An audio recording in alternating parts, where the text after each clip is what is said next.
Баршаңызға қайырлы күн. Бүгін сіздермен үй жағдайында дәмді котлеттер жасайтын боламыз.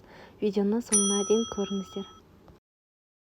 Ең алдымен котлетіміздің осылай фаршын, яғни тартылған етін дайындап қоямыз. Одан кейін бөлек ыдысқа осылай батон нандарының шет жақтарын алып, оның үстіне нанымыз батқанша су құямыз. Нанымыз суды өзіне толықтай сіңіріп алғанша қойып қоямыз. Енді пиязымызды осындай бөліктерге бөліп аламыз, яғни өзімізге ыңғайлы етіп, содан соң блендерден өткіземіз.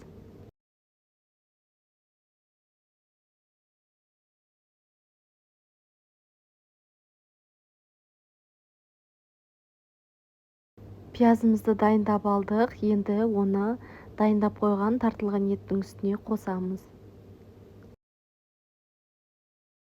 Енді оның үстінен тұз саламыз және де бағана дайындап қойған нанымызды үстіне қосамыз.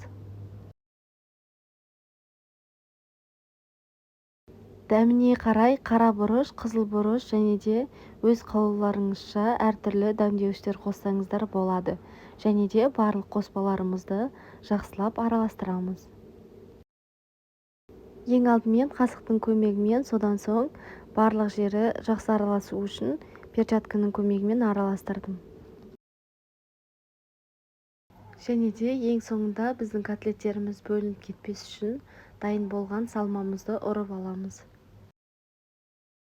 Енді өзімізге ыңғайлы пішінде котлеттер дайындайтын боламыз. Алдымен осылай ұнға аунатып алып, содан соң қоямыз. Қалған котлеттерімізді де дәл осылай жасап аламыз.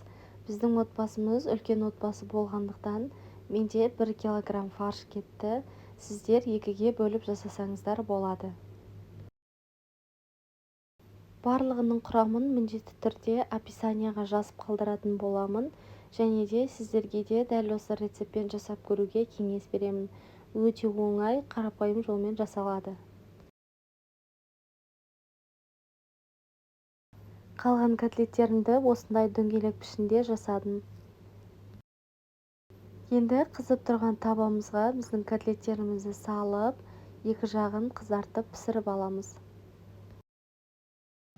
Оттың астын өте қатты емес, орташа етіп қойып пісіруіміз қажет. Шамамен 4-5 минут өткеннен кейін котлеттерімізді аударамыз, осылай қызарып пісіп шығады. Қалған котлеттерімізді де дәл осылай екі жағын қызартып пісіріп аламыз.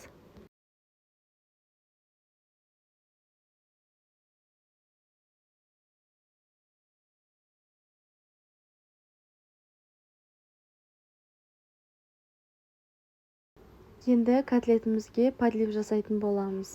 Ол үшін сәбізді және де пиязды осылай үкістен өткізіп алып, қуырып аламыз. Дәміне қарай тұз бұрыш қосатын боламыз. Қуырып болғаннан кейін оның үстіне су құямыз. Суды өте көп мөлшерде құюдың қажеті жоқ. Қайнап тұрған суымыздың үстіне котлеттерімізді салып 20 минут бұқтырамыз. Осымен біздің өте дәмді котлеттеріміз дайын болды. Мен осылай пюремен ұсындым. Видеоны соңына дейін көргендеріңіз үшін рахмет.